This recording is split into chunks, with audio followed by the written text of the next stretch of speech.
আচ্ছা, যোগাশ্রয়ী প্রোগ্রাম ব্যাপারটা হচ্ছে যে আমরা বাস্তব জীবনে মানুষ যে সমস্ত জিনিস চায় তারই একটা সমন্বয়কে বলা হয় এই যোগাশ্রয়ী প্রোগ্রাম। কিরকম? বাস্তব জীবনে মানুষ কিরকম জিনিস চাইতে পারে দেখো। মানুষ কিছু কিছু জিনিস চায় যে কমাতে চায়। দেখো, মানুষ কিছু কিছু জিনিস কমাতে চায়। কিরকম? সে চায় যে কম খরচ করবে, কম খরচ। সে চায়, মনে করো, সে চায় যে কম সময়ে সে অনেক কিছু করে ফেলবে। সে চায় কম সময়ে অনেক কিছু সে করে ফেলবে। সে এটাও চায়, যারা মনে করো বিভিন্ন কোম্পানি চালায়, তারা চায় কম জনবল ব্যবহার করে, হ্যাঁ, কম জনবল ব্যবহার করে তারা অনেক প্রোডাকশন দিবে। মানে এটা কিন্তু বিভিন্ন মানুষের চাওয়া, যে মানুষ চায় যে কম খরচে, যদি কম সময়ে, যদি কম জনবল ব্যবহার করে। আচ্ছা, এরপর সে কি কিছু কাজ সে বেশি করতে চায়।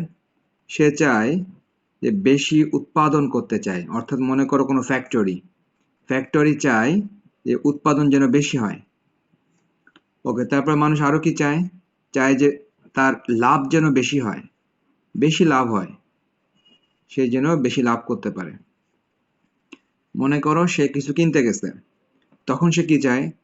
তখন সে চায় সে যেন বেশি সংখ্যক জিনিস সে কিনতে পারে, বেশি সংখ্যক জিনিস, অর্থাৎ জিনিসের সংখ্যা যেন বেশি হয়, সে এগুলো চায়। এগুলো হচ্ছে মানুষের কমন টেন্ডেন্সি।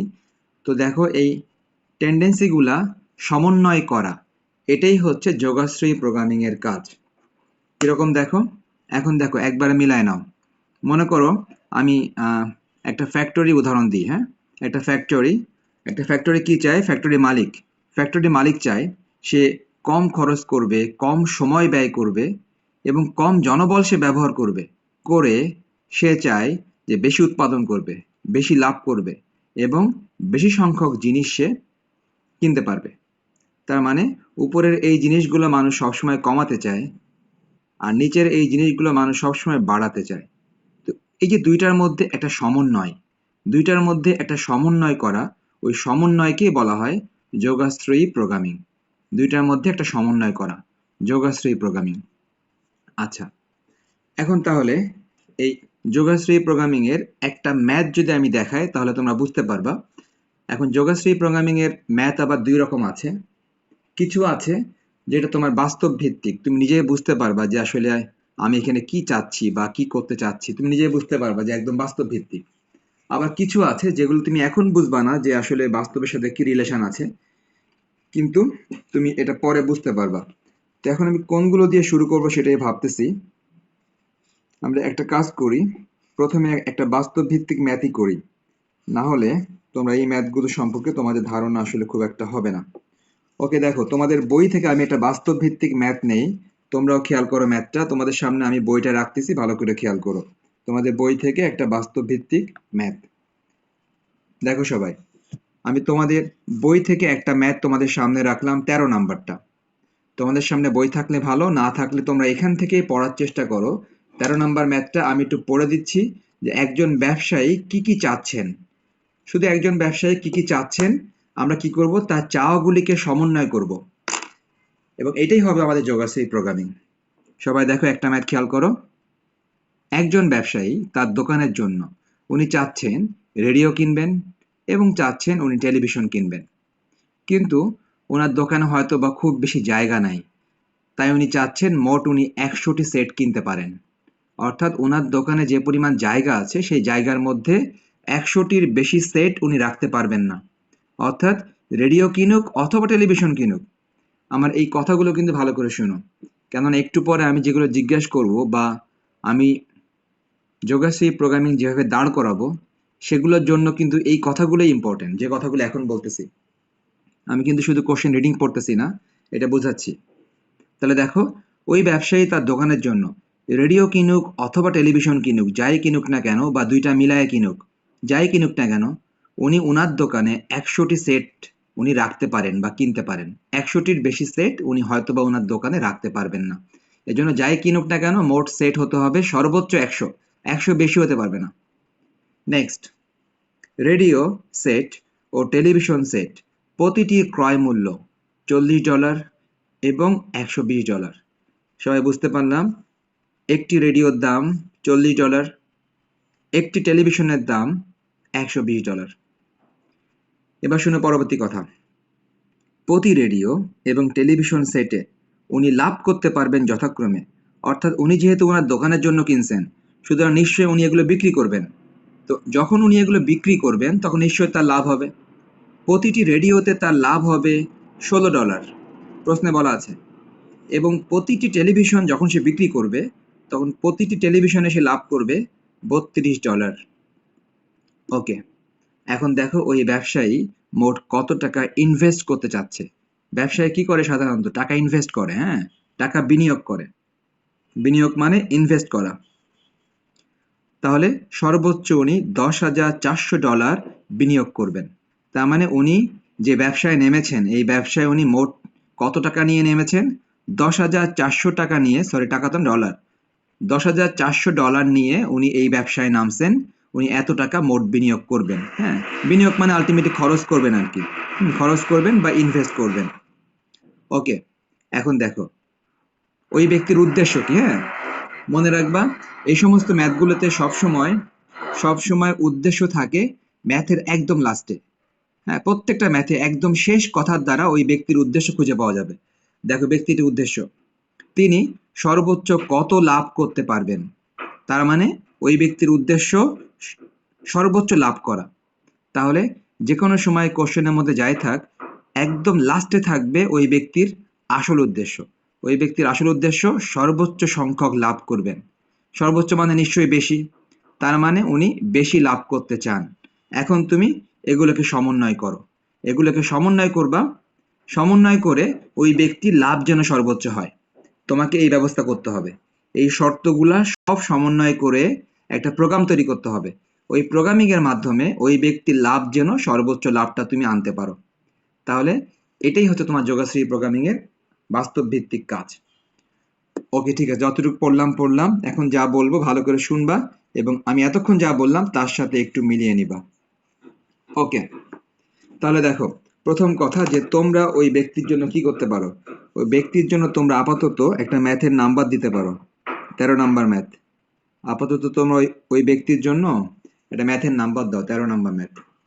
ওকে, দেওয়ার পর এখন তোমরা ওই ব্যক্তির জন্য প্রথম যে কাজটা করতে পারো সেটা হচ্ছে একদম সেই ছোটবেলার কাজ।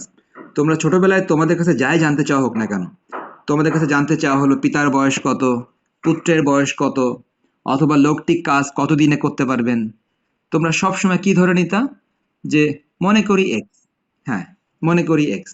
তার মানে এখন আমাদের এই প্রোগ্রামিং এর শুরুতেই একটা চলক ধরে নিতে হবে, কেননা আমরা তো কিছুই জানি না যে কি হতে যাচ্ছে।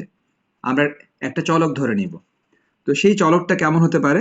দেখো, প্রথম কথা যে মনে করি, তুমি মনে করে নিচ্ছ যে ওই লোকটি রেডিও কিনবে, অর্থাৎ রেডিও সেটের সংখ্যা, তুমি ধরে নিচ্ছ ওই ব্যক্তি রেডিও কিনবে, রেডিও সেটের সংখ্যা তুমি ধরে নিলা এক্স। ম্যাথের শুরুতেই তুমি ওই ব্যক্তি যা যা কিনতে চাচ্ছে তুমি ওইটাকে একটা চলক দিয়ে দিবা। ওই ব্যক্তি রেডিও কিনতে চাচ্ছে, ওকে ঠিক আছে, মনে করলাম ব্যক্তিটি রেডিও কিনবে এক সংখ্যক রেডিও উনি কিনবে, আমি মনে করলাম। আমি আবারও মনে করলাম যে টেলিভিশন সেট, হ্যাঁ টেলিভিশন সেট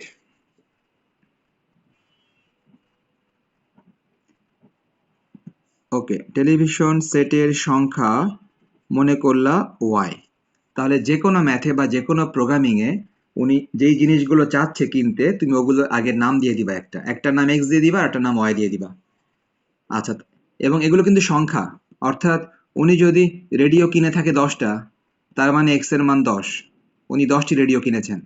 উনি যদি টেলিভিশন কিনে থাকে 5টা, তার মানে ওয়াই এর মান 5।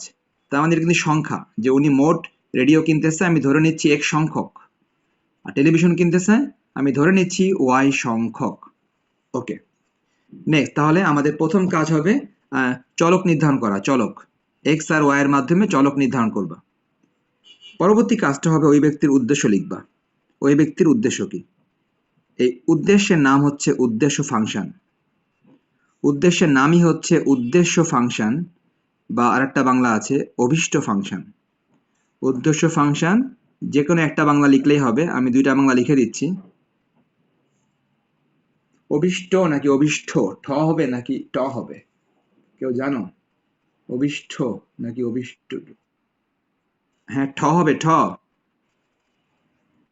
দিলাম ঠ। ওকে, অভীষ্ট ফাংশন। সুতরাং সবাই দেখতে পেল যে ওই ব্যক্তির যে উদ্দেশ্য, সে উদ্দেশ্যকে প্রকাশ করা হয় উদ্দেশ্য ফাংশন নামে, অথবা আরেকটা বাংলা অভীষ্ট ফাংশন। ওকে, এখন ওই ব্যক্তির উদ্দেশ্য কি? আমি কিন্তু বলেছিলাম যে উদ্দেশ্য থাকে সবসময় একদম লাস্টে। আমি তোমাদেরকে একটু আগে দেখিয়ে এসেছিলাম যে ওই ব্যক্তির উদ্দেশ্য কি।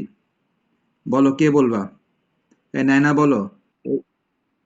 ওকে, ঠিক আছে, দৃষ্টি বলেছে ওই ব্যক্তির উদ্দেশ্য সর্বোচ্চ লাভ। হ্যাঁ, সবসময় মনে রাখবা, যদি তুমি উদ্দেশ্য খুঁজে না পাও, হ্যাঁ, উদ্দেশ্য খুঁজে না পেলে তুমি প্রশ্নে চলে যাবে একদম লাস্টে। প্রশ্নের প্রথম দিকে উদ্দেশ্য থাকে না, উদ্দেশ্য থাকে একদম লাস্টে। ওই ব্যক্তির উদ্দেশ্য সর্বোচ্চ লাভ করা, সর্বোচ্চ লাভ করা উদ্দেশ্য। তার মানে উদ্দেশ্য ফাংশনে হচ্ছে মোট লাভ। উনি মোট লাভটাই তার উদ্দেশ্য, লাভটা যেন বেশি হয়। আচ্ছা, ভালো কথা।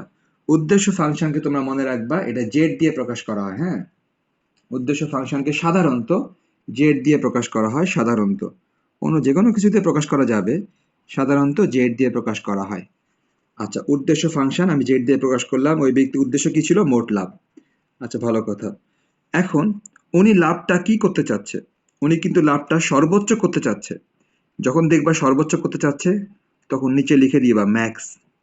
আর যখন তুমি দেখবা যে ওনার উদ্দেশ্য কমানো, অর্থাৎ সবসময় তো আর উদ্দেশ্য লাভ থাকবে না, মাঝে মাঝে থাকতে পারে না যে খরচ তার উদ্দেশ্য, তো খরচ তো কমাতে হবে। সময় তার উদ্দেশ্য, সময় কমাতে হবে। জনবল তার উদ্দেশ্য, জনবল কমাতে হবে। তার মানে যখন উদ্দেশ্য কম থাকবে, তখন তুমি এই জেড এর নিচে লিখে দিবা জেড মিনিমাম, MIN, জেড মিন, জেড মিনিমাম।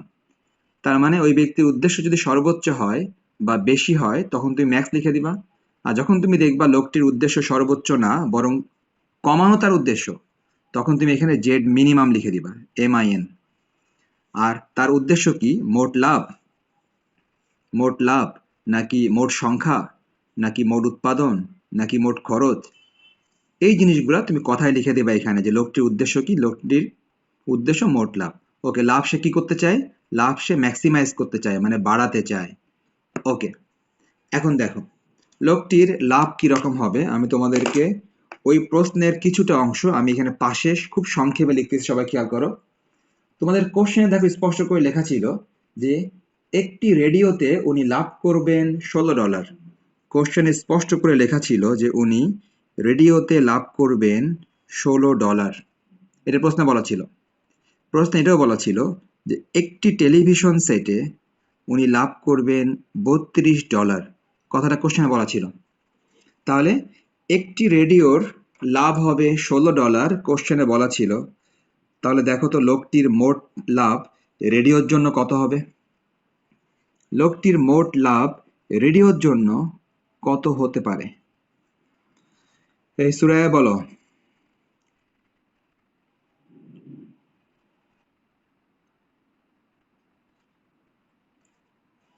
একটি রেডিওতে লাভ $16, তাহলে 16x।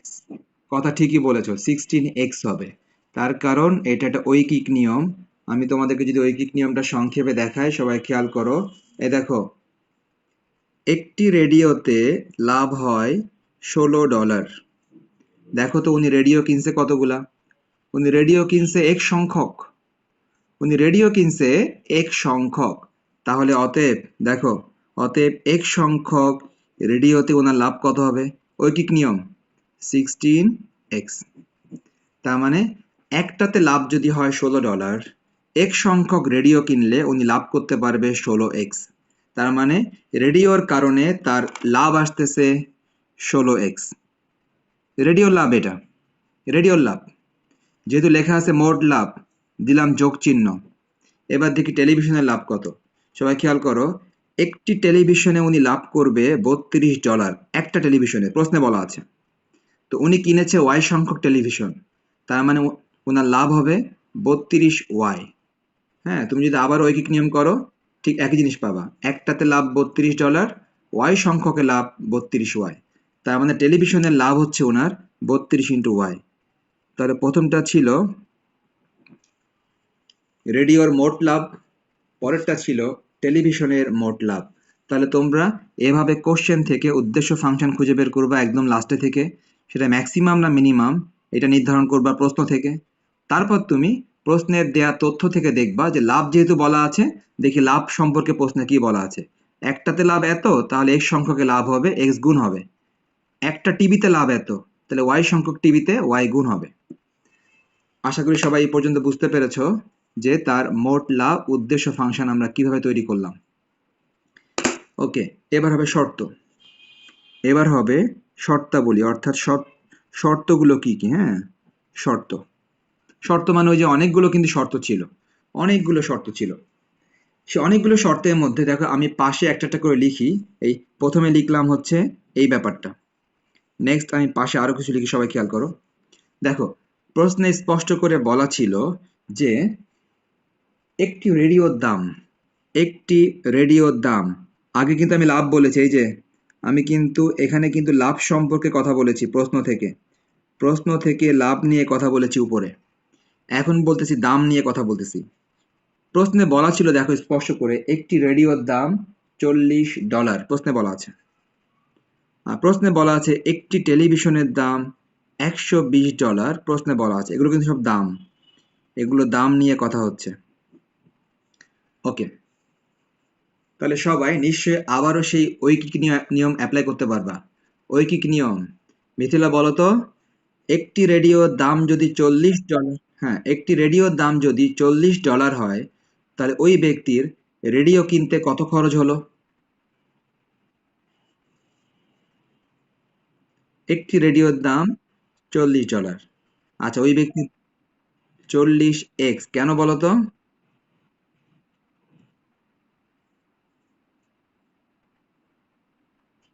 হ্যাঁ এইটাই এইটাই, আর কিছু না, এটাই।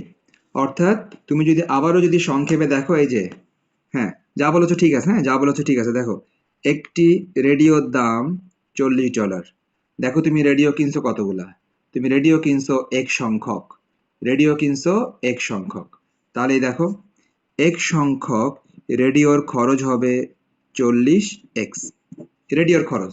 তার মানে লাভের ক্ষেত্রে যেরকম লাভের টাকার সাথে সংখ্যা গুণ হয়, ঠিক দামের ক্ষেত্রে বা খরচের ক্ষেত্রেও একই কথা, দামের সাথে গুণ হবে সংখ্যাটা গুণ হবে। হ্যাঁ, দামের সাথে গুণ হবে সংখ্যাটা। ওকে, তাহলে সবাই দেখতে পাচ্ছ যে ওই ব্যক্তির রেডিও কিনতে খরচ হবে আসলে 40 × x, এটা খরচ হবে রেডিওর খরচ। যোগ দিলাম, সবাই দেখো টেলিভিশনের খরচ কেমন হবে। দেখো একটি টেলিভিশনের দাম ছিল $120, উনি টেলিভিশন কিনছে ওয়াই সংখ্যক, তার মানে ওনার টেলিভিশনের খরচটা হবে 120 × y, দামের সাথে সংখ্যাটা সবসময় গুণ হয়, 120-এর সাথে ওয়াইটা গুণ হবে, 120 ওয়াই। এই যে 120 ওয়াইটা বের করলাম, এটা নিশ্চয়ই আমরা কি বের করলাম? টেলিভিশনের মোট খরচ। এটা বের করলাম রেডিও কিনতে মোট খরচ। ওকে, কে কি বুঝতেছে আমি জানি না। এই সুরায়া বলো তো, ওই ব্যক্তির মোট খরচ কত হতে পারবে? ওই ব্যক্তির মোট খরচ কত হতে পারবে সুরায়া? হ্যাঁ, তুমি তোমার প্রশ্ন দেখো, সামনে বই আছে? বই নাই? আচ্ছা, খুব ভালো, বই ছাড়া ক্লাস। 10,400, 10,400। যাদের সামনে বই আছে তারা খেয়াল করছো যে ওই ব্যক্তি, আমি কিন্তু একটু আগে বুঝিয়েছিলাম যে ওই ব্যক্তি কত টাকা ইনভেস্ট করবে বা বিনিয়োগ, হ্যাঁ রাইট, বিনিয়োগ করবে। 10,400, এই দেখো ওই ব্যক্তি মোট বিনিয়োগ করবে, যে মোট বিনিয়োগ, মোট বিনিয়োগ বা ইনভেস্ট $10,400 উনি বিনিয়োগ করবে প্রশ্নে বলা আছে। তার মানে তুমি যতই খরচ করো না কেন, রেডিওর পিছনে যতই খরচ করো, টেলিভিশন কিনতে যতই খরচ করো, নিশ্চয়ই তোমার খরচটা 10,400-র বেশি হতে পারবে না। কেন তা? তুমি তো বলেই দিয়েছো যে এর বেশি টাকা তুমি খরচ করবা না। সুতরাং 10,000, দেখো আমি কিন্তু মাঝখানে গ্যাপ রাখছি, হ্যাঁ মাঝখানে গ্যাপ রাখছি। 10,400, তুমি এর চেয়ে বেশি খরচ করবা না, তুমি বলেই দিয়েছো। তাহলে দেখো তো এই এদের মাঝখানে দুইটা অপশন, লেস দ্যান ইকুয়াল দিব নাকি গ্রেটার দ্যান ইকুয়াল দিব। এখানে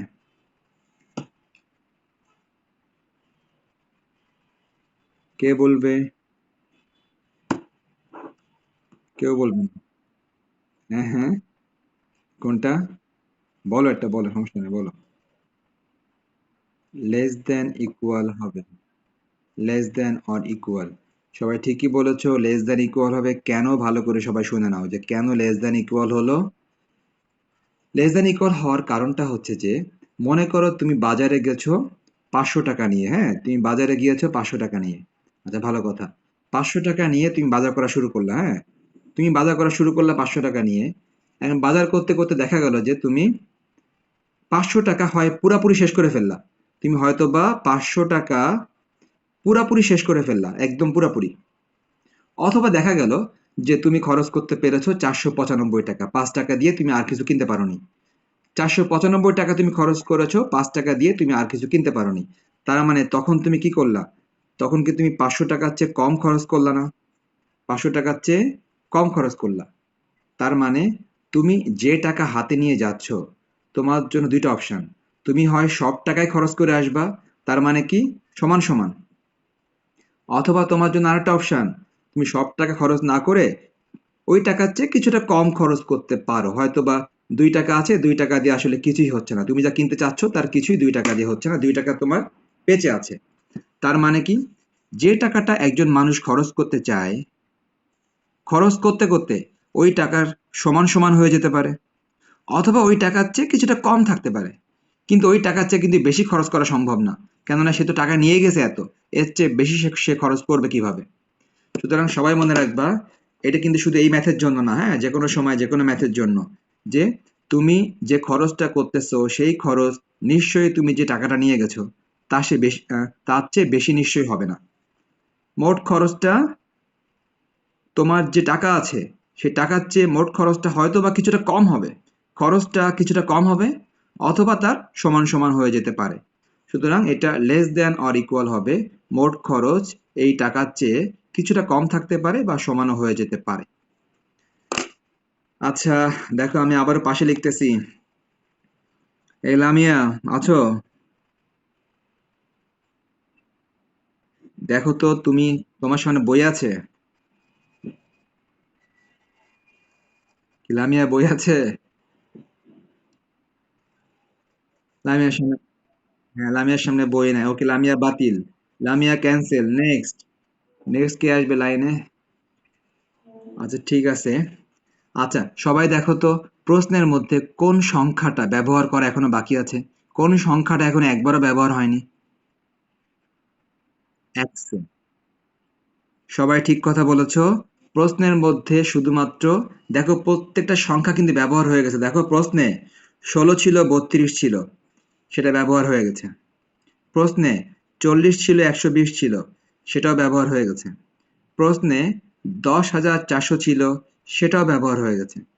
প্রশ্নের মধ্যে 100 নামে একটা সংখ্যা ছিল, সেটা এখনো ব্যবহার হয়নি। তাহলে এই 100 জিনিসটা কি ছিল একটু মনে করে দেখো সবাই। আমি প্রথমে বলেছিলাম, এক্স্যাক্টলি তুমি ঠিক কথা বলেছো। প্রশ্নে প্রথমে বলা ছিল রেডিও এবং টেলিভিশন যে লোকটা কিনতেছে, মোট কতগুলো কিনতে পারবে? মোট কিনতে পারবে 100 সেট। 100 সেটের বেশি ওনার দোকানে জায়গা নাই। উনি রেডিও টেলিভিশন যাই কিনুক না কেন, 100 সেটের বেশি উনি কিনতে পারবে না, প্রথমে বলা ছিল। তাহলে এখন এই কথাটাকে শর্ত আকারে কে বলবা এখানে? এই কথাটাকে শর্ত আকারে, হ্যাঁ বলো।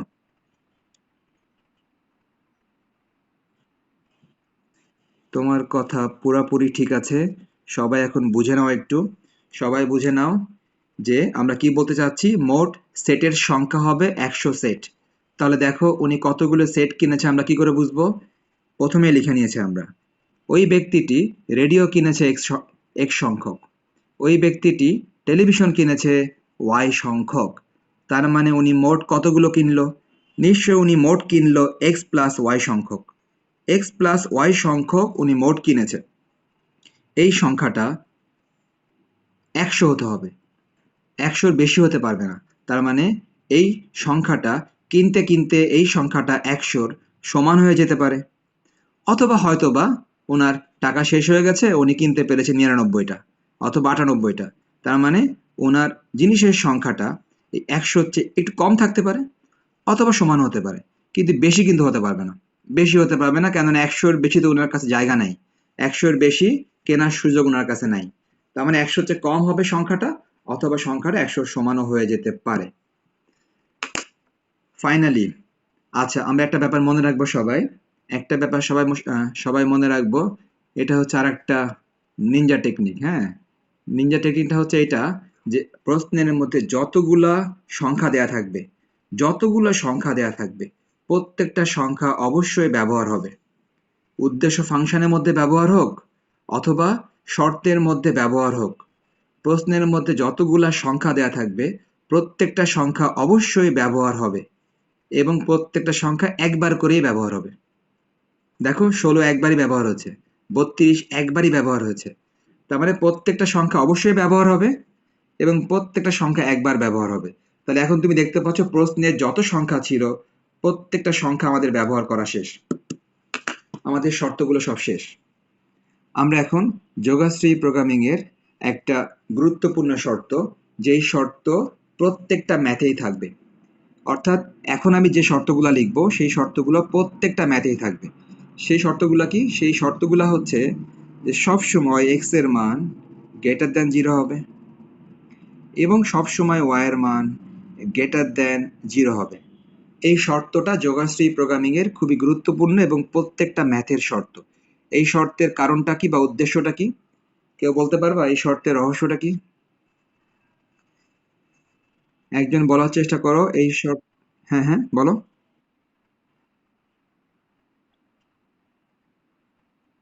এক্স্যাক্টলি, এক্স্যাক্টলি, তোমার কথাটা ঠিক আছে যে তুমি যে রেডিওর সংখ্যা কিনতে চাচ্ছ, রেডিওর সংখ্যা নিশ্চয়ই শূন্য হবে না অথবা মাইনাস নিশ্চয়ই হবে না। তুমি টেলিভিশন কিনতে চাচ্ছ, টেলিভিশনের সংখ্যা নিশ্চয়ই শূন্য হবে না অথবা মাইনাসও হবে না। তার মানে রেডিওর সংখ্যা, টেলিভিশনের সংখ্যা এরা অবশ্যই জিরোর চেয়ে বড় হবে। জিরো হবে না, মাইনাসও হবে না, জিরোর চেয়ে বড় হবে। এই জন্য এই শর্ত প্রত্যেকটা ম্যাথেই থাকবে। X greater zero, Y greater zero, উভয়েই জিরোর চেয়ে বড়, শূন্য হবে না আবার মাইনাসও হবে না। এই শর্ত প্রত্যেকটা ম্যাথেই সবাই লিখে দিবা। ওকে, তাহলে আমরা কিন্তু এতক্ষণ ধরে যোগাশ্রী প্রোগ্রামটা গঠন করলাম, ঠিক আছে? যে ওই ব্যক্তি কি চেয়েছিল তার মনের কথাগুলিকে আমরা ম্যাথমেটিক্যালি প্রকাশ করলাম, ওই ব্যক্তির মনের কথাগুলিকে আমরা ম্যাথমেটিক্যালি প্রকাশ করলাম। এখন আমরা এটাকে সমাধান করব।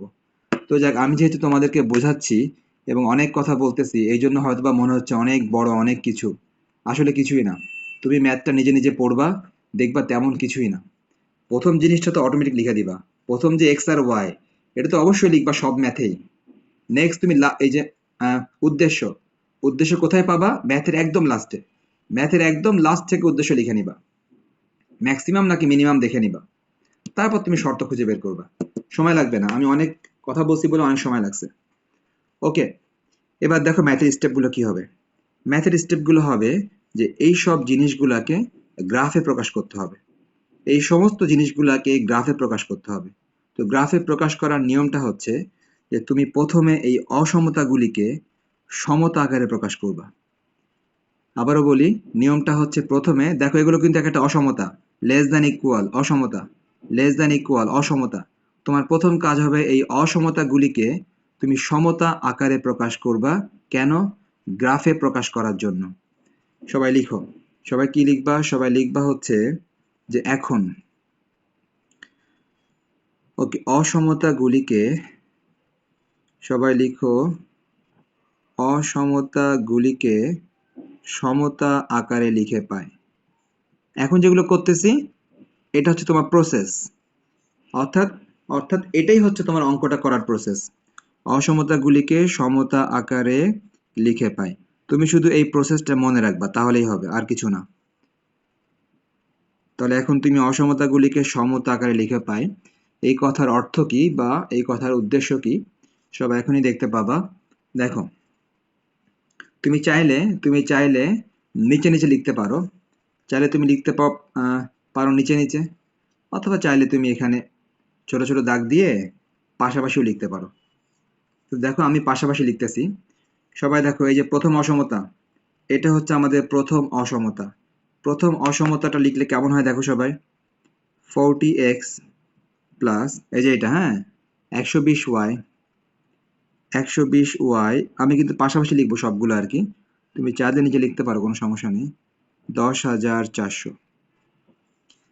দেখো আমরা কি করলাম, সবাই নিশ্চয়ই দেখছো, প্রথম অসমতাটাকে আমরা সমতা আকারে লিখলাম। সমতা মানে কি, সমান চিহ্ন দিয়ে লিখলাম। ওকে, আমি এটা ঠিক পাশেই লিখবো। তো পাশে লেখার ক্ষেত্রে আমরা এখানে একটু জায়গা রেখে পাশে লিখলাম। দেখো পরেরটা x প্লাস ওয়াই সমান সমান 100, এই যে পরেরটা, হ্যাঁ, x প্লাস ওয়াই সমান সমান 100। অসমতাটাকে তুমি কিভাবে লিখবা, সমান চিহ্ন দিয়ে লিখবা, মানে সমতা আকারে লিখবা। ওকে, নেক্সট, আমি একটু গ্যাপ দিলাম, দিয়ে দেখো ফাইনালি এই অসমতাটা এবং এই অসমতাটা, দুইটা অসমতা কি লেখা যেতে পারে, x ইকুয়াল 0, y ইকুয়াল 0। আমরা কিন্তু অসমতাগুলিকে লিখলাম সমতা আকারে। প্রত্যেকটা অসমতা, এখানে মোট 4টা অসমতা ছিল, 1টা 2টা 3টা 4টা, 4টা অসমতাকে তুমি সমতা আকারে বা সমান চিহ্ন দিয়ে লিখলাম। আমি যেভাবে লিখলাম এভাবে লিখলেই ভালো হয়, ঠিক আছে? না হলে দেখা যাবে যে পরে আমার সাথে তাল মেলাতে পারবে না, ঝামেলা হবে। তো আশা করি সবাই এভাবেই লিখেছ। ওকে, এখন সবাই দেখো, এখন আমরা কিন্তু আগেই বললাম যে আমরা কোন দিকে আগাচ্ছি, আমরা এগুলোর গ্রাফ আঁকার জন্য আগাচ্ছি, এগুলোর আমরা গ্রাফ আঁকবো। তো গ্রাফ আঁকার জন্য এখন আমরা এই কাজগুলো করতেছি। এখন দেখো, তোমরা সরল রেখা সবাই করেছিল, সরল রেখা, ওই সরল রেখায় দেখো তোমাদের আশা করি মনে আছে ব্যাপারটা, আমি একটু লিখি, তোমরা খেয়াল করো। দেখো, সরল রেখায় একরকম সরল রেখা ছিল, x by a plus y by b সমান 1। একরকম সরল রেখা ছিল x by a plus y by b সমান 1, এটা ছিল একরকম সরল রেখা। কেউ বলতে পারবা এই সরল রেখার চিত্র কিরকম হয়? আচ্ছা যাক, দেখো এটা y অক্ষ, এটা হচ্ছে x অক্ষ, হ্যাঁ। এখন দেখো x by a plus y by b সমান 1, এটা একটা সরল রেখার সমীকরণ, সরল রেখা অধ্যায়ে আমরা সবাই দেখেছি। এই সরল রেখার নিয়ম হচ্ছে, এই সরল রেখাটি x অক্ষ থেকে ছেদ করবে a পরিমাণ। তার মানে মনে করো এইটুকু a পরিমাণ, ধরে নিলাম আর কি এইটুকু a পরিমাণ। এই সরল রেখাটি y অক্ষকে ছেদ করবে b পরিমাণ, মনে করো আমি ধরে নিলাম যে এইটুকু b পরিমাণ। এরপরে নিয়ম হচ্ছে এই বিন্দুটা আর এই বিন্দুটা তুমি যদি যোগ করে দাও, যোগ করে দিলে তুমি পেয়ে যাবা এই সরল রেখাটা। এই সরল রেখাটা তুমি ঠিক এভাবে পেয়ে যাবা। তার মানে কি, তুমি যদি গ্রাফ আঁকতে চাও সবচেয়ে ভালো উপায় হচ্ছে এটা। গ্রাফ আঁকতে চাইলে সবচেয়ে ভালো উপায় হচ্ছে এটা, যে তুমি সরল রেখা যাই থাক না কেন, তুমি তাকে প্রকাশ করবা x by a plus y by b সমান 1। তুমি যদি এই আকারে প্রকাশ করো তাহলে তোমার গ্রাফটা আঁকতে সুবিধা হবে। কেন? তুমি তো খুব সহজেই বুঝতে পারবা যে x অক্ষ থেকে তুমি কেটে নিবা a পরিমাণ, y থেকে তুমি কেটে নিবা b পরিমাণ, আর কেটে নিয়ে তুমি যে দুইটা বিন্দু পাবা, ওই দুইটা বিন্দু যোগ করে দিলে পেয়ে যাবা সরল রেখার গ্রাফ। তার মানে আমাদের এখন টার্গেট থাকবে যে এই সরল রেখাকে আমরা প্রকাশ করব এই আকারে, এবং এই সরল রেখাকেও আমরা প্রকাশ করব এই আকারে। কেন প্রকাশ করব? তাহলে আমাদের গ্রাফটা আঁকতে সুবিধা হবে। তাহলে সবাই খেয়াল করো, এই ফরম্যাটটার বৈশিষ্ট্য কি? এই ফরম্যাটটার বৈশিষ্ট্য হচ্ছে ডান দিকে 1 থাকবে। এই ফরম্যাটের বৈশিষ্ট্য ডান দিকে 1 থাকবে। তার ডান দিকে যদি আমরা 1 আনতে চাই, নিশ্চয়ই 10,400কে বাম দিকে ভাগ করে আনতে হবে। এই যে 100কে নিশ্চয়ই এর নিচে ভাগ দিতে হবে। তা আমি সেই ভাগটা দেওয়ার আগে তোমাদের উদ্দেশ্যে আরেকটা জিনিস লিখি। সবাই দেখো তো, এই লাইনটাকে মনে হয় একটু কাটাকাটি করা যায়, কিরকম দেখো তো সবাই, সবাইকে কি 10 দিয়ে ভাগ দেওয়া যায় বা আরো বেশি কিছু দিয়ে ভাগ দেওয়া যায়? একজন খেয়াল করো তো, সবাইকে 10 দিয়ে অথবা আরো বেশি কিছু দিয়ে ভাগ দেওয়া যায় কিনা একজন বলো। কেউ বলবে না। 40 দিয়ে কি ভাগ? ওকে, ধন্যবাদ। তাহলে একজন বলছে যে 40 দিয়ে সবাইকে কাটাকাটি করলে একটু ছোট হয়ে যায়। আমি এখন চেষ্টা করতেছি যে ওই কাজ, এই যে আমরা তো এই কাজটা তো অবশ্যই করব, এই যে এই কাজটা তো আমরা অবশ্যই করব যে ডান দিকে 1 বানাবো। তো তার আগে আমরা একটু সমীকরণটা একটু ছোট করে আসি। তাহলে যদি কাটাকাটি না যায় তাহলে কিছু করার নাই। আর কাটাকাটি যেহেতু যাচ্ছে আমরা কাটাকাটিটা করে দিই। তাহলে আমরা কি করলাম? 40 দিয়ে কাটাকাটি যাচ্ছে। 40 দিয়ে প্রথমটা ভাগ করলে x থাকে। 40 দিয়ে পরেরটা ভাগ দিলে 3 থাকে। 40 দিয়ে লাস্টেরটা যদি ভাগ দিই তাহলে কত থাকে? 260 থাকে। ওকে, তাহলে আমি যেটা বলতেছিলাম, হ্যাঁ আমি যেটা বলতেছিলাম সেটা কি ছিল? সেটা হচ্ছে আমরা যদি কাটাকাটি যায় তাহলে মানে কাটাকাটি করে ছোট করে নিব। আর কাটাকাটি না গেলে তো আসলে কিছু করার নেই। ওকে, নেক্সট। নেক্সট সবাইকে আমি কি বলেছিলাম? ডান দিকে 1 বানাতে হবে। ডান দিকে যদি 1 বানাতে হয় নিশ্চয়ই ওই 260 বাম দিকে ভাগ দিতে হবে। 3y ভাগ 260। হ্যাঁ, আমরা কি করতেছি? ডান দিকে আমরা 1 বানাচ্ছি। ওকে, ডান দিকে আমরা 1 বানাচ্ছি। 260 বাম দিকে ভাগ করে দিলাম। ডান দিকে 1 হয়ে গেল। আচ্ছা, এখন লামিয়া তুমি কি বলতে পারবা, দেখো তো এটার আকৃতি কি এটার মতো হয়েছে? x/a + y/b সমান, এই 3 কে ফ্রি করতে হবে তাই তো, y কে ফ্রি করতে হবে। অর্থাৎ, ওকে ঠিক আছে, কথা সবাই খেয়াল করে ভালো করে। সিস্টেমটা হচ্ছে এই যে এই ফরম্যাটটা, এই ফরম্যাটের বৈশিষ্ট্য হচ্ছে তোমার দুইটা বৈশিষ্ট্য। প্রথম বৈশিষ্ট্য, ডান দিকে অবশ্যই 1 থাকতে হবে। ওকে, দ্বিতীয় বৈশিষ্ট্য হচ্ছে x এর সাথে এবং y এর সাথে উপরে কিছুই থাকতে পারবে না। এই ফরম্যাটটার বৈশিষ্ট্য, ডান দিকে 1 থাকতে হবে অবশ্যই, এবং x এর সাথে এবং y এর সাথে উপরে কিছুই থাকতে পারবে না। নিচে যা খুশি থাক সমস্যা নেই, কিন্তু উপরে কিছুই থাকতে পারবে না। তার মানে উপরে তুমি দেখতে পাচ্ছ এখানে y এর সঙ্গে 3 আছে। এই 3 উপরে থাকতে পারবে না। এই 3 কে নিচে নামায় দিতে হবে। যদি এক্স্যাক্টলি, উপর থেকে যদি কোনো মান নিচে নেমে আসে, সে নেমে যায় একদম নিচে। এই যে উপর থেকে যখন এই 3 টা নেমে যাবে, সে নেমে যাবে একদম নিচে 260/3, তার জায়গা একদম নিচে। তাহলে উপর থেকে অবশ্যই থেকে নামায় দিতে হবে, নামালে সে নেমে যাবে একদম নিচে। সো খেয়াল রাখবা, এখন কিন্তু এই ফরম্যাটটা ওইটার মতো হলো, x/a প্লাস y/b ইকুয়াল 1। ব্যাস, এটার কাজ শেষ। এটার কাজ শেষ। এখন আমরা যে কাজটা করব তার আগে বলি, তোমরা এখানে সমীকরণ নাম্বার দিতে হবে। হ্যাঁ, সমীকরণ নাম্বার দিতে হবে। সমীকরণ নাম্বার দেওয়ার ক্ষেত্রে তোমার স্বাধীনতা আছে। স্বাধীনতা হচ্ছে তুমি যদি চাও লাস্ট লাইনটাকে সমীকরণ নাম্বার দিতে পারো। তুমি যদি চাও যে না, এই সমীকরণটা একটু ছোট আছে, এটাকে নাম্বারিং করি, তুমি সেটাও করতে পারবা। আবার তুমি চাইলে প্রথমটাকেও নাম্বার দিতে পারবা। এবার শুনো শেষ কথা। মনে করো তুমি নাম্বার দিয়ে দিলা লাস্টেরটাকে 1 নাম্বার দিয়ে দিলা। কিন্তু তুমি যদি ম্যাথের মধ্যে এই 1 নাম্বার কথাটা বলে তুমি যদি চাও যে এই সমীকরণ ব্যবহার করবা, করতে পারো। অর্থাৎ এইটাকে নাম্বার দিয়েছো বলে যে শুধু এটাই বোঝাচ্ছে তা না। এটাকে নাম্বার দিয়েছো তো আসলেই সবই 1 নাম্বার, সবই 1 নাম্বার। সুতরাং তুমি তোমার ম্যাথের ভিতরে যদি কোনো কারণে এই সমীকরণটা কাজে লাগে, ছোট সমীকরণটা, তাহলে তুমি এই 1 নাম্বার নামেই তুমি একে চালাতে পারবা। সুতরাং লাস্টে 1 দিয়ে দাও, কিন্তু তুমি তোমার প্রয়োজনে এটাকেও মনে মনে 1 ভাবতে পারবা, কোনো সমস্যা নাই। সবগুলোই 1 নাম্বার সমীকরণ। ওকে, এবার সবাই দেখো ডান দিকটা। ডান দিকটা কি হবে? নিশ্চয়ই 100 দিয়ে ভাগ করতে হবে। x/100 প্লাস y/100 সমান সমান 1। সবাই দেখতে পাচ্ছ এই 100 কে বাম দিকে ভাগ করে দিলাম, উদ্দেশ্য ডান দিকে 1 বানানো। আর দেখো নিশ্চয়ই এটা এটা আমাদের x/a প্লাস y/b সমান 1 এই ফরম্যাটে এসছে। সবাই এটাকে 2 নাম্বার দিয়ে দাও। ওকে, 1 নাম্বার দিলা এবং 2 নাম্বার দিলাম।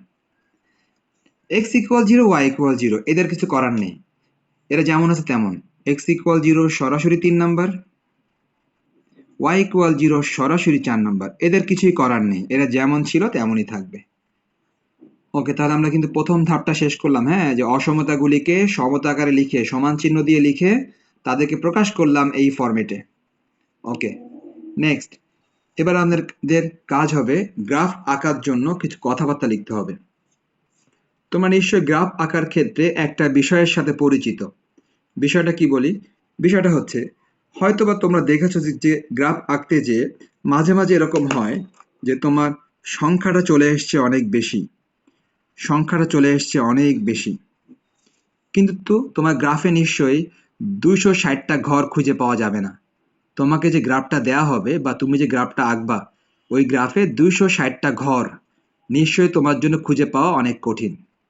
তখন নিয়ম কি? নিশ্চয়ই তোমরা এই সমস্ত গ্রাফ আগে করেছো প্র্যাকটিক্যালে, যে বড় মানকে ছোট করা যায়। কিরকম? তুমি বড় মানকে ছোট করতে পারো, যে এক ঘর সমান 10 একক ধরে। দেখো তো এই কথাগুলোর সাথে তোমরা পরিচিত কিনা? এক ঘর সমান 10 একক। তোমরা কি পরিচিত এগুলোর সাথে? যে আচ্ছা, তাহলে আমরা এই কাজটা কখন করি? যখন দেখি যে ম্যাথের মধ্যে মানগুলো অনেক বড় বড়। আমরা গ্রাফ পেপারে এত বড় ঘর পাবো না, অর্থাৎ 260টা ঘর গ্রাফে খুঁজে পাওয়া কঠিন। মনে রাখবা, গ্রাফে কিন্তু তোমাকে যে গ্রাফটা দেয়া হবে, ওই গ্রাফে তুমি সাধারণত ডান দিক বাম দিক, হ্যাঁ, সাধারণত তুমি 30 থেকে 40, হ্যাঁ, এর চেয়ে বেশি ঘর তুমি খুঁজে পাবা না, বুঝছো? তোমাকে যে গ্রাফটা দেয়া হবে, যেহেতু তুমি অক্ষ আঁকবা, তাই না, ওয়াই অক্ষ আঁকবা, এক্স অক্ষ আঁকবা, আঁকার পর তুমি দেখবা যে 30 থেকে 40টা ঘর তুমি খুঁজে পাবা, হ্যাঁ, এর চেয়ে বেশি খুঁজে পাওয়াটা কঠিন। এই জন্য তোমার যদি মানটা যদি অনেক বড় থাকে, তখন তুমি এই জাতীয় কথাগুলো ব্যবহার করে থাকো। এর অর্থ কি? গ্রাফ পেপারের একটা ঘর সমান সমান তুমি 10 ধরে নিচ্ছ। তার মানে গ্রাফ পেপারের 2টা ঘর সমান তুমি 20 ধরে নিচ্ছ। তার মানে বড় মানকে কমানোর এটা একটা উপায়। ওকে, এখন আমি যদি আর একটা কথা বলি, দেখো, মনে করো যে তোমার শব্দটা যাচ্ছে না। আচ্ছা ঠিক আছে, আর একটা কথা অন্যদিন বলবো, আমি আপাতত এটা বলে নিই। সবাই কি লিখবে এখন? সবাই দেখতে পাচ্ছ মানগুলো, দেখো দেখো অনেক বড় বড়। এই যে 260, 260/3, এটা 100, এটাও 100। তাহলে আমরা কাজ করি, আমরা গ্রাফ পেপারের এক ঘর সমান 10 একক ধরে ফেলি, তাহলে আমাদের এই ঘরগুলো কমে যাবে। সবাই লিখবা যে এখন ছক কাগজে, সবাই লিখো, এখন ছক কাগজে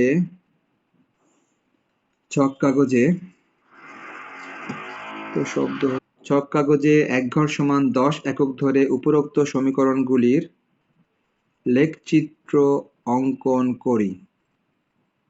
ওকে, লেখচিত্র অঙ্কন করি। আচ্ছা, এরপরে লিখে নাও, আর আগে থেকে লিখে নাও, লেখচিত্র হতে নির্ণেয় সমাধান এলাকা। লেখচিত্র হতে নির্ণেয় সমাধান এলাকা। এরপর তোমরা খালি রাখো, অর্থাৎ এই অংশটুকু আমি একটু পরে ফিল আপ করবো। সবাই এতটুকু লিখে নাও। এতটুকু লিখে নেওয়ার পর এখন কিন্তু আমাদেরকে গ্রাফ আঁকতে হবে। আমি আগের দিন তোমাদেরকে বলে দিয়েছিলাম যে সবার সাথে গ্রাফ থাকতে হবে। দেখো, আমি দেখো মনে করে গ্রাফ আনছি, দেখছো? আমিও একটা গ্রাফ আনছি। তাহলে সবাইকে এখন যার যা গ্রাফ বের করতে হবে, কেননা আমার সাথে সাথে না আঁকলে তুমি বুঝতে পারবে না যে তুমি কি আঁকতেছো। তো সবাই যাদের সামনে গ্রাফ আছে, আমি আশা করি সবার সামনে আছে, না থাকলে কি আর করা, না থাকলে আপাতত তো দেখে নিবা, পরে বুঝে বুঝে নিজে নিজে আঁকবা। আর যদি থাকে তাহলে আমি যেই ইনস্ট্রাকশন দিচ্ছি সেটা ফলো করো। দেখো, আমার প্রথম ইনস্ট্রাকশন হচ্ছে যে এটা আঁকার জন্য তুমি, এই দেখো, যদি এই গ্রাফ থেকে থাকে, যে এই গ্রাফগুলো, হ্যাঁ, দেখো এটা কিন্তু একটা ফুল পেজ, এটা একটা ফুল পেজ। এই ফুল পেজ আমি এখন 4টা ভাগে ভাগ করব, মানে জাস্ট ভাঁজ করবো, বুঝছো? এই যে মাঝখান দিয়ে ভাঁজ করলাম, বুঝছো?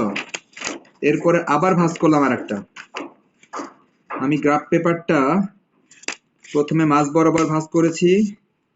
এখন দেখো ভাঁজ করে কতটুকু আনছি, দেখো সবাই, এই যে সবাই দেখতে পাচ্ছ, আমি প্রথমে ভাঁজ করেছি মাঝখান থেকে, তারপর আবার ভাঁজ করছি একটা। 2টা ভাঁজ দেওয়ার পর এতটুকু এসছে। তো আমি গ্রাফটা এতটুকুর মধ্যে আঁকবো। ওকে, এখন আমি যা যা করতেছি, গ্রাফ থাকলে তোমরা সেই কাজটা করো, আর না থাকলে ভালো করে বুঝে নাও, পরে যেন তুমি নিজে করতে পারো কাজগুলো।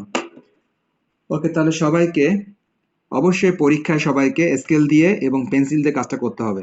পরীক্ষায় গ্রাফের মধ্যে কোনো কাজ কলম দিয়ে করবা না, গ্রাফের মধ্যে সমস্ত কাজ করবা পেন্সিল দিয়ে এবং স্কেল দিয়ে। আর আমি আপাতত কলম দিয়ে করতেছি তোমাদের দেখার সুবিধার্থে। আর স্কেল তো অবশ্যই লাগবে, স্কেল ছাড়া কখনোই হবে না, মানে মিলবেই না, তোমার গ্রাফটা মিলবেই না স্কেল ছাড়া। ওকে, তাহলে সবাই খেয়াল করো যে সিস্টেমটা কি। সিস্টেমটা হচ্ছে যে তুমি যে ১ ঘর সমান ১০ একক ধরেছ, এই কথার সংক্ষিপ্ত অর্থ শুনো সবাই। এই কথার সংক্ষিপ্ত অর্থ হচ্ছে তুমি এখন ২৬০কে ১০ দিয়ে ভাগ দিয়ে দিবা। ২৬০কে ১০ দিয়ে ভাগ দিলে হবে ২৬। তার মানে তোমার এই ধরা অনুসারে এটা হবে ২৬ ঘর। আমি কিন্তু এই কথার সংক্ষিপ্ত অর্থ বললাম। ১ ঘর সমান ১০ একক, এই কথার অর্থ হচ্ছে তুমি প্রত্যেকটা মানকে ১০ দিয়ে ভাগ দিবা। এটাকে ১০ দিয়ে ভাগ দিলে তুমি ২৬ ঘর পাবা। ১০০কে ১০ দিয়ে ভাগ দিলে পাবা ১০ ঘর। অর্থাৎ এটা সংক্ষিপ্ত অর্থে হচ্ছে যে ১০ দিয়ে ভাগ দিতে হবে প্রত্যেকটা মানকে। আমরা শুরু করি। তাহলে আমি দেখতে পাচ্ছি এইদিকে যাবে ২৬ ঘর, উপরে যাবে ১০ ঘর। এটা তো নিশ্চয়ই আরো কম হবে। ওকে, দেখো এই যে আমি গ্রাফটা আঁকতেছি এভাবে, দেখো এই যে এই বরাবর আমি ওয়াই অক্ষ আঁকলাম। সবাই দেখো এই বরাবর আমি এক্স অক্ষ আঁকলাম। তোমাদেরকে দেখায় আঁকতে গেলে ক্যামেরার সামনে অনেক টাফ হয়ে যায়, তারপর আঁকতেছি কষ্ট করে। অনলাইনে গ্রাফ, বুঝছো, অনলাইনে গ্রাফ খুব কমই করাইছি আর কি। দেখো এটা মূল বিন্দু ও, হ্যাঁ, ডান দিকে এটা এক্স অক্ষ দিবা, বাম দিকে দিবা এক্স প্রাইম। নেক্সট সবাই উপরে দিবা বড় হাতের ওয়াই, মানে ওয়াই অক্ষ, নিচে দিবা সবাই ওয়াই প্রাইম। ওকে, সবাই এই কাজটুকু নিশ্চয়ই করেছো। করার পরে সবাই গ্রাফের মধ্যে তুমি কত ঘর সমান কত একক ধরেছো, এই কথাটা গ্রাফের মধ্যে সবাইকে লিখে দিতে হবে। গ্রাফের মধ্যে এই যে উপরে, হয় তুমি গ্রাফের ভিতরে উপরে লিখে দাও, অথবা এই যে গ্রাফের উপরে লিখে দাও, কোনো সমস্যা নেই। গ্রাফের উপরে সাদা অংশে লিখে দাও, অথবা গ্রাফের ভিতরে উপরে লিখে দাও তুমি কত ঘর সমান কত একক ধরেছো। তুমি কি করেছো, তুমি ধরেছো উভয় অক্ষে তুমি কি করেছো, তুমি ১ ঘর সমান ধরে নিয়েছো ১০ একক। তুমি কেন ধরেছো, মানগুলি ছোট করার জন্য, মানগুলি অনেক বড় বড় ছিল। মনে রাখবা এই কথাটা গ্রাফের মধ্যে লিখতে হবে সবাইকে, গ্রাফের মধ্যে উপরে। এবং এবং এগুলো সবই তুমি পেন্সিল দিয়ে করবা, গ্রাফের মধ্যে কোনো কলমে ব্যবহার করার দরকার নাই। ওকে, এবার শোনো, আমি একটা করে আঁকতেছি, ভালো করে খেয়াল করো সবাই। আচ্ছা, এখন একটু রেস্ট রেখে তোমাদেরকে দেখায়। সবাই দেখো এই যে কোনটাকে দেখাবো, এই যে প্রথমে আমি এটা দেখাচ্ছি, প্রথম সমীকরণ দেখাই। এই যে এক্স বাই এ, নিশ্চয়ই এই অংশটুকু নিব এক্স অক্ষ থেকে। ওয়াই বাই বি, নিশ্চয়ই এই অংশটুকু নিব ওয়াই অক্ষ থেকে। আমাদের কিন্তু এটাই কথা ছিল, এক্স বাই এ মানে এই অংশ যাবে এক্স অক্ষ থেকে, ওয়াই বাই বি এই অংশ যাবে ওয়াই অক্ষ থেকে। তাহলে সবাই ২৬০কে ১০ দিয়ে ভাগ করলে হয় ২৬। সবাই এক্স অক্ষ বরাবর নিবা ২৬ ঘর।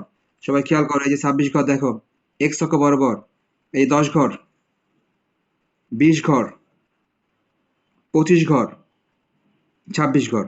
সবাই ২৬ ঘরে বেশি বড় করে গোল দিও না, মোটামুটি বোঝার মতো করে ছোটখাটো গোল দাও।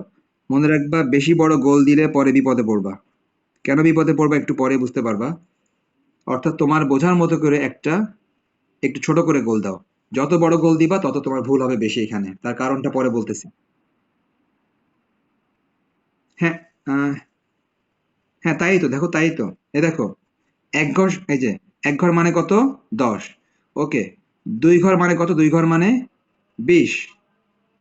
মিথিলা হচ্ছে ২ ঘর মানে ২০। তাহলে বলো তো মিথিলা, ২ ঘর মানে যদি ২০ হয়, ১০ ঘর মানে কত?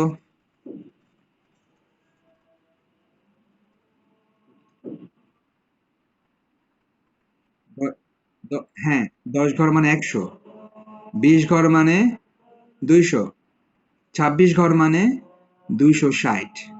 দেখো তোমার এই কথা অনুসারে কিন্তু ঠিক আছে এটা, বুঝছো? তুমি ১ ঘর মানে তুমি মনে মনে ১০ ভাবতেছো, তার মানে ২ ঘর মানে ২০।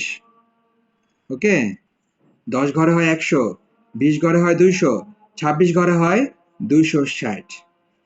তার মানে আমি যে সংক্ষিপ্ত টেকনিক তোমাদেরকে শেখালাম, যে 1 ঘর সমান 10 একক, এটা সংক্ষিপ্ত সিস্টেম হচ্ছে তুমি যেই মানই থাক না কেন তুমি তাকে এই 10 দিয়ে ভাগ দিয়ে দিবা। 10 দিয়ে ভাগ দিলে কি পাচ্ছ? 26 পাচ্ছ। তুমি 26 গুণে গুণে আর কি নাও, 26 গুণে গুণে নিয়ে নাও। 26 নেওয়া মানে মানে তুমি কত নিয়েছো? 26 নেওয়া মানে তুমি নিয়েছো 260 নিয়েছো তুমি। ওকে, এই একজন বলো তো, 260 ভাগ 3 এটার অ্যাকচুয়াল মানটা কত?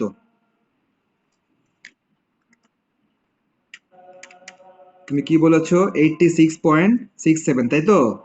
ওকে, নিয়ম অনুসারে নিয়ম অনুসারে আমাদের কি করার কথা?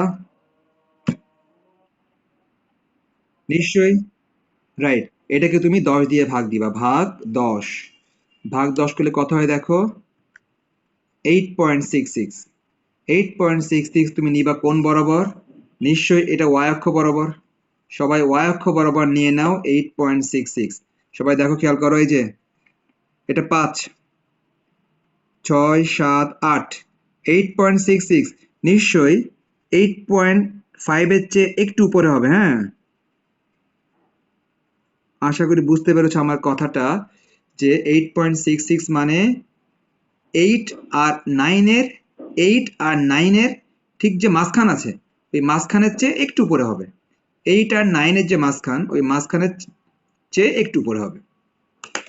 যদি সবাই কাজটা করে থাকো, এবার তোমার কাজ কি হবে? ভালো করে স্কেল দিয়ে তুমি যোগ করবা।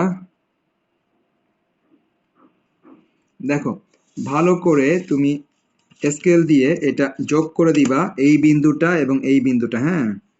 দুইটা বিন্দু যদি তুমি ভালো করে যোগ করো, তাহলে কিরকম হয় সবাই দেখো, এইটা আর এইটা। অবশ্যই স্কেলটা ভালো করে নিবা, যেন ওই বিন্দু দিয়ে যেন যোগটা হয়। এলোমেলো হলে কিন্তু সমস্যা হবে। তাহলে সবাই কাজটা করেছো, ওই দুই বিন্দু যোগ করে দিছো। ওই বিন্দু যোগ করে দেওয়ার পর তোমাদের প্রাথমিক কাজ হবে দুইটা। প্রাথমিক কাজ হবে তুমি সমীকরণকে নাম্বারিং করে ফেলবা, যে এটা 1 নাম্বার সমীকরণ। তুমি কোন সমীকরণটা আঁকলা? 1 নং সমীকরণ। তুমি প্রাথমিকভাবে তুমি এটা নাম্বার করে ফেলবা যে এটা 1 নাম্বার সমীকরণ। নেক্সট, পরবর্তী কাজ হবে তুমি এই বিন্দুটা মার্ক করবা। এই বিন্দুটা কত? লামিয়া বলো তো, এই বিন্দুটা কত?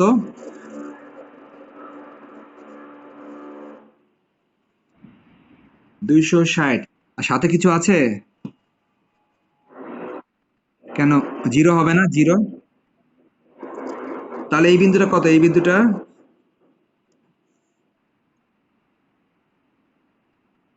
0,260 ভাগ 3। সবাই কিন্তু খেয়াল করো ব্যাপারটা, হ্যাঁ? এই দেখো, আমরা জানি এক্স অক্ষের উপরে সবসময় ওয়াই এর মান 0 হয়, আবার ওয়াই অক্ষের উপরে সবসময় এক্স এর মানটা 0 হয়।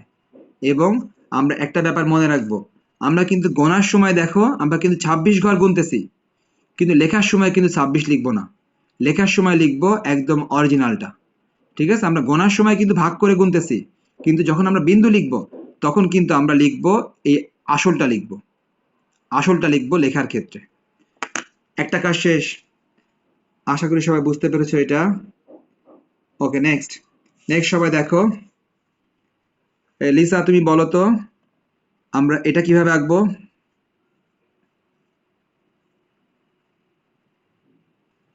এটা কিভাবে আঁকবো? লিসা কি আছো? আচ্ছা, এই তাবাসসুম তুমি বলো তো দেখি, এটা কিভাবে আঁকবো?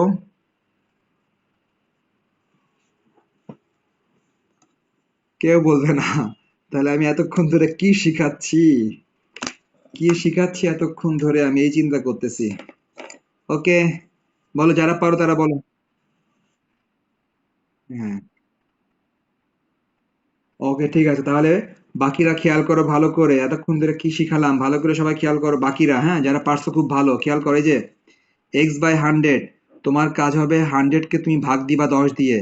কেননা তুমি আগেই লিখে নিয়েছো 1 ঘর সমান 10 একক। এই কথার অর্থ হচ্ছে 10 দিয়ে ভাগ দিতে হবে।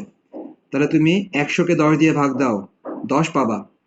তার মানে x অক্ষ বরাবর তুমি নিবা 10 ঘর। 100 কে 10 দিয়ে ভাগ দাও, 10 পাবা। তুমি y অক্ষ বরাবর নিবা 10 ঘর। তার মানে ব্যাপারটা কিরকম, এক্স অক্ষ বরাবর তুমি নিবা 10 ঘর। দেখো সবাই এক্স অক্ষ বরাবর 10 ঘর নিলাম। দেখো ওয়াই অক্ষ বরাবর নিবে কয় ঘর, 10 দিয়ে ভাগ দিলে 10 হয়। ওয়াই অক্ষ বরাবর তুমি নিবা এই যে 10 ঘর, ওয়াই অক্ষ বরাবর তুমি নিবা 10 ঘর। তাহলে আমরা বুঝতে পারলাম এক্স অক্ষ বরাবর 10 ঘর, ওয়াই অক্ষ বরাবর 10 ঘর। কেন, এটাকে 10 দিয়ে ভাগ, এটাকে 10 দিয়ে ভাগ।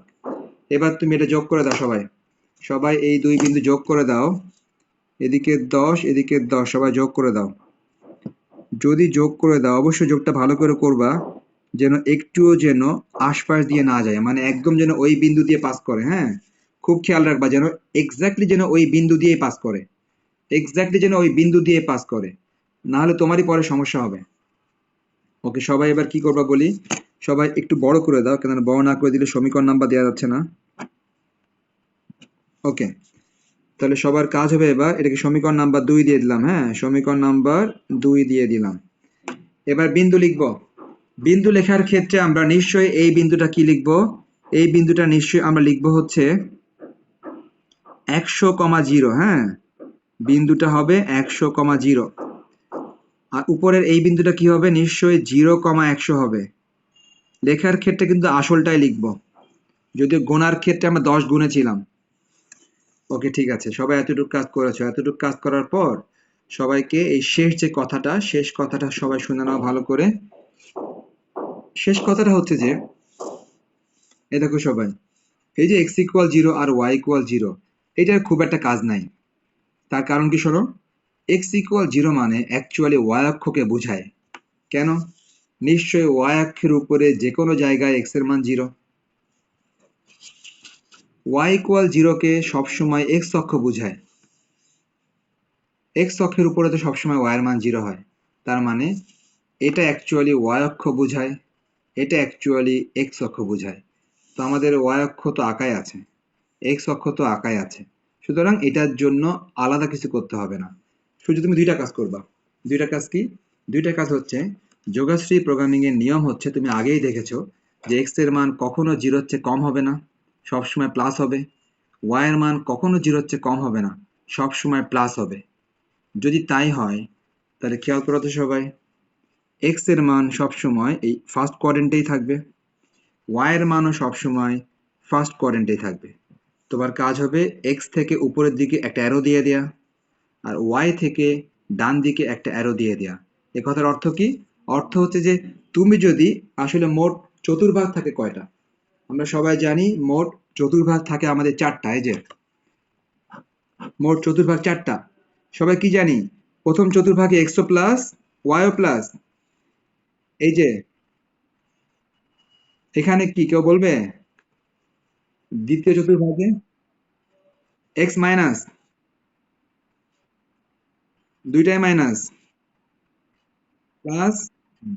দেখো, তার মানে 4টা চতুর্ভাগের ক্ষেত্রে তোমরা দেখতে পাচ্ছ একমাত্র প্রথম চতুর্ভাগে এক্সও প্লাস ওয়াইও প্লাস, অন্য কোনো চতুর্ভাগে কিন্তু এরকম না। সুতরাং যোগাশ্রী প্রোগ্রামিং তোমরা মনে রাখবা, কোনো অবস্থাতেই ফার্স্ট কোয়াড্রেন্টের বাইরে কোনো কিছু নেওয়া যাবে না, অন্য কোনো কোয়াড্রেন্ট আমাদের কাজে আসবে না, শুধুমাত্র ফার্স্ট কোয়াড্রেন্টই আমাদের কাজে আসবে। সবাই মনে রাখবা, ফার্স্ট কোয়াড্রেন্টের বাইরে কোনো কিছু নেওয়া যাবে না। তাহলে দেখো, এই কারণে তুমি কি করবা, এই কথাটা বোঝানোর জন্য তুমি এক্স অক্ষ থেকে উপরের দিকে আরো দিবা, বোঝাচ্ছ যে ফার্স্ট কোয়াড্রেন্টে থাকবে। ওয়াই থেকে ডান দিকে আরো দিয়ে দিবা, তুমি বুঝিয়ে দিচ্ছ যে এটা ফার্স্ট কোয়াড্রেন্টে থাকবে। ওকে, হলো। হওয়ার পর এখন আমাদেরকে আরেকটা গুরুত্বপূর্ণ কাজ করতে হবে। সেই গুরুত্বপূর্ণ কাজটা হচ্ছে যে আমরা আসলে যাদের গ্রাফটা আঁকছি, আসলে আমরা কাদের গ্রাফ আঁকছি দেখো, আমরা অ্যাকচুয়ালি গ্রাফটা আঁকছি সমান চিহ্নের। এই দেখো, সমান চিহ্ন ছিল এখানে, সমান চিহ্ন, সমান চিহ্নের গ্রাফ আঁকছি আমরা। এই দেখো, সমান ছিল, আমরা কিন্তু সমান চিহ্নের গ্রাফটা আঁকছি। কিন্তু আমাদের মূল ম্যাথে তো নিশ্চয়ই সমান চিহ্ন ছিল না। মূল ম্যাথে কি ছিল দেখো, মূল ম্যাথে ছিল লেস দ্যানও ছিল, আবার সমানও ছিল। মূল ম্যাথে লেস দ্যানও ছিল, আবার সমানও ছিল। তাহলে মূল ম্যাথে কিন্তু শুধু সমান ছিল না, একটা অসমতাও ছিল। তাহলে আমরা কিন্তু এতক্ষণ সমান চিহ্নের গ্রাফ আঁকলাম। এখন শুনো, সমান চিহ্নের গ্রাফ আর এই অসমতার গ্রাফ, এদের মধ্যে পার্থক্য কি শুনে নাও। সবাই দেখো, সমান চিহ্নের গ্রাফ হচ্ছে, মনে করো এই 1 নাম্বার সমীকরণটা আমরা আঁকছি সমান চিহ্নের জন্য। এই 1 নাম্বার সমীকরণটা স্টিল এভাবেই থাকবে, কোনো রকম নড়াচড়া করবে না। 1 নাম্বার সমীকরণ স্থিরভাবে এভাবেই থাকবে, কোনো রকম নড়াচড়া করবে না। কখন? যদি কিনা সমান চিহ্ন থাকে। আর যদি অসমতা থাকে, মনে করো অসমতা আছে, অসমতা থাকলে তখন ওইটা নড়াচড়া করবে।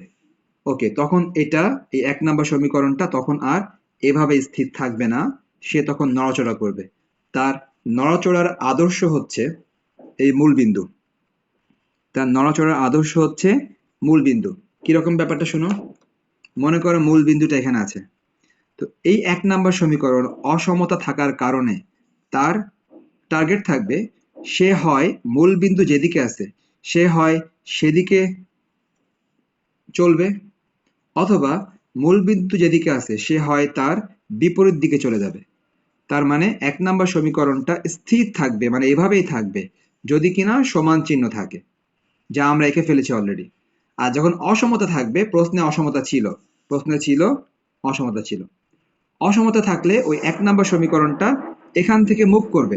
এখান থেকে তার মুভ করার আদর্শ কি বললাম, সে মুভ করবে হয় মূলবিন্দু যে পাশে আছে সে হয় মূলবিন্দুর দিকে মুভ করবে, অথবা সে মূলবিন্দু যেদিকে আছে তার থেকে আরো দূরে সরে যাবে। তো এই জিনিসটা তুমি নির্ধারণ করবা কিভাবে, সবাই দেখো। এই জিনিসটা নির্ধারণ করার উপায় হচ্ছে যে তুমি মনে মনে অথবা রাফে, হ্যাঁ, মনে মনে অথবা রাফে তুমি এই দেখো এই অসমতাটিকে তুমি 0 0 বিন্দু দিয়ে সিদ্ধ করবা। মনে মনে অথবা রাফে তুমি এই অসমতাকে 0 0 দিয়ে সিদ্ধ করবা। 0 0 মানে কি? মূলবিন্দু। দেখো আমি সিদ্ধ করি, সবাই খেয়াল করো, তুমিও পাশে রাফে করে রাখতে পারো। এই দেখো আমি x এর মান 0 বসাই, x এর মান 0 বসালে এটা 0 হয়ে যায়, y এর মান 0 বসায় 0 হয়ে যায়, তার মানে বাম দিকে কিন্তু 0 আসে। মূলবিন্দু 0 0 বসালে x এর মান 0, y এর মান 0 বসালে বাম দিকে 0 আসে। দেখো মাঝখানে কি আছে? Less than equal. আমরা আপাতত শুধু লেস দ্যান দিব, তার কারণ ইকুয়ালের কাজ তো আমরা আগেই শেষ করেছি। এই যে ইকুয়ালের কাজ তো শেষ, আমরা তো এখন উপরে যাচ্ছি কেন? উপরে যাচ্ছি এই অসমতার কাজ করার জন্য। লেস দ্যান দিলাম, লেস দ্যান। সবাই দেখো ডান দিকে কি আছে? 10,400। ডান দিকে আছে 10,400। সবাই দেখো তো, 0 10,400 চেয়ে ছোট। কথাটা কি সত্য নাকি মিথ্যা?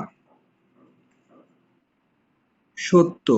সত্য হওয়া মানে এটা সিদ্ধ হলো, হ্যাঁ, সত্য হওয়া মানে কি? এটা সিদ্ধ হলো। সত্য হওয়া মানে সিদ্ধ হলো। তার মানে এই অসমতাটি মূলবিন্দু বসিয়ে দেখলাম যে এটা সত্য আচরণ করে, মানে এই অসমতাটি মূলবিন্দু দিয়ে সিদ্ধ হলো। এখন শোনো, নিয়ম হচ্ছে যদি কোনো অসমতা মূলবিন্দু দিয়ে সত্য প্রমাণিত হয় বা সিদ্ধ হয়, তখন ওই 1 নাম্বার সমীকরণটি কোন দিকে মুভ করবে? মূলবিন্দু যে পাশে আছে সে সেদিকে মুভ করবে, সে সেদিকে চলবে। তো এই চলাটা আমরা কিভাবে দেখাবো দেখো। 1 নাম্বারের এই এন্ডে একটা অ্যারো দিব, 1 নাম্বারের এই এন্ডে একটা অ্যারো দিব। অর্থাৎ 1 নাম্বারের এখানে এবং এখানে 2টা অ্যারো দিয়ে তুমি বুঝিয়ে দিবা যে 1 নাম্বারটা কোন দিকে চলতেছে। সে মূলবিন্দুর দিকেই সে চলতেছে। কেন? মূলবিন্দু দিয়ে সে সিদ্ধ হয়েছে। যদি প্রমাণিত হতো মিথ্যা, মনে করো মূলবিন্দু বসিয়ে দেখলাম, এই যে মনে করো মূলবিন্দু বসিয়ে দেখলাম যে এটা মিথ্যা প্রমাণিত হয়ে গেল। যদি মিথ্যা প্রমাণিত হয় তখন এই 1 নাম্বার মূলবিন্দু যেদিকে আছে এদিকে আসবে না, তখন সে মূলবিন্দু থেকে দূরে সরে যাবে। তখন তুমি অ্যারো দিবা উপরের দিকে, তখন তুমি অ্যারো দিয়ে দিবা উপরের দিকে। সবাই আবারও খেয়াল করো, আমি এখন 2 নাম্বার টেস্ট করি। 2 নাম্বার, সবাই দেখো এই যে 2 নাম্বারটা। সবাই 2 নাম্বারে x এর মান 0 বসাও মনে মনে, y এর মান 0 বসাও মনে মনে। বসালে কি হয়? 0 প্লাস 0, 0 চলে আসে। লেস দ্যান দাও, লেস দ্যান 100। 0 লেস দ্যান 100 কথাটা সত্য না মিথ্যা? কথাটা সত্য। 0 100 চেয়ে ছোট, কথাটা সত্য। তার মানে দ্বিতীয় সমীকরণটাও মূলবিন্দু দিয়ে সিদ্ধ হলো, মূলবিন্দু 0 0 দিয়ে সত্য প্রমাণিত হলো। অতএব দ্বিতীয় সমীকরণটাও মূল বিন্দু যেদিকে আছে ওদিকে মুভ করবে বা ওদিকে চলবে। তো এই চলাটা আমরা কিভাবে দেখাবো? মূল বিন্দুর দিকে অ্যারো দিয়ে দিব। ওই সমীকরণটি দুই পাশে দুইটা অ্যারো দিয়ে দিব। কোন দিকে? মূল বিন্দুর দিকে।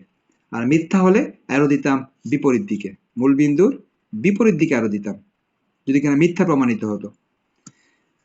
ওকে, যাক, আমরা এতক্ষণ ধরে গ্রাফ আঁকলাম এবং গ্রাফ আঁকার ক্ষেত্রে দুইটা স্টেপ ছিল আমাদের। প্রথম স্টেপটা ছিল সমান চিহ্নের গ্রাফটা এঁকে নেওয়া, আর দ্বিতীয় স্টেপ ছিল অসমতাকে মূলবিন্দু দিয়ে সিদ্ধ করে এই তীর চিহ্ন দেয়া। তীর চিহ্নটা মূলবিন্দুর দিকে হতে পারে অথবা বিপরীত দিকেও হতে পারে। আচ্ছা, ভালো কথা। এখন দেখো, এখন শেষ কথা। শেষ কথা কি দেখো? শেষ কথা হচ্ছে এই দেখো, আমরা আগে থেকে লিখে রেখেছিলাম লেখচিত্র হতে নির্ণেয় সমাধান এলাকা। তার মানে এই লেখচিত্রে নিশ্চয়ই একটা সমাধান এলাকা আছে। সেই সমাধান এলাকা বলতে আমরা কি বোঝাচ্ছি শুনে নাও সবাই। সমাধান এলাকা হচ্ছে এই ১ নাম্বার সমীকরণ এবং ২ নাম্বার সমীকরণের মাধ্যমে মোট ৪টা এলাকার সৃষ্টি হয়েছে। মোট ৪টা এলাকার সৃষ্টি হয়েছে। কোন ৪টা এলাকা সবাই খেয়াল করো একটু। দেখো, এখানে আছে একটা বড় একটা এলাকা। দেখো, এই একটা এলাকা, দেখো এই একটা এলাকা। আবার দেখো, এই দেখো একটা ছোট্ট এলাকা, দেখছো? একদমই একটা ছোট্ট এলাকা। আচ্ছা, আর কি এলাকা? আর হচ্ছে এই উপরের সমস্ত এলাকা। তার মানে ১ আর ২ নাম্বার সমীকরণ দ্বারা এই গ্রাফ পেপারের মধ্যে অনেকগুলো এলাকার সৃষ্টি হয়েছে। ভিতরের এই এলাকাটা, অথবা এই যে একটা এলাকা, এই যে একটা ছোট্ট এলাকা, আর উপরের এই এলাকা। এই এতগুলো এলাকার মধ্যে শুধুমাত্র একটা এলাকা এমন থাকবে যেখানে কিনা ১ নাম্বার সমীকরণও ওই এলাকা দিয়ে চলবে, ২ নাম্বার সমীকরণও ওই এলাকা দিয়ে চলবে। মানে ১ নাম্বারও কিন্তু চলতেছে। ১ নাম্বার কি করতেছে দেখো, এখান থেকে সে নিচের দিকে চলতেছে। ২ নাম্বারটাও কিন্তু চলতেছে, এখান থেকে সে চলতেছে নিচের দিকে। একমাত্র একটা এলাকা থাকবে যেই এলাকাতে ১ নাম্বারও আসবে, ২ নাম্বারও আসবে। এই লামিয়া ছাড়া কে বলবে?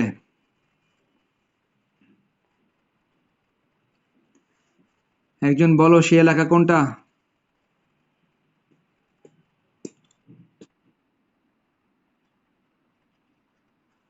আচ্ছা, তুমি ঠিক বলতেছো মোটামুটি। হ্যাঁ।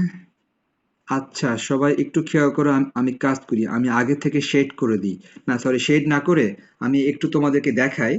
মনে করো আমি, দেখো, এটা দিয়ে আমি এলাকার উপর রাখি। দেখো, এই যে প্রথমে রাখলাম এই এলাকাটা, এই যে আমি এখানে একটা কলম রাখলাম, হ্যাঁ, এই যে এই এলাকাটা।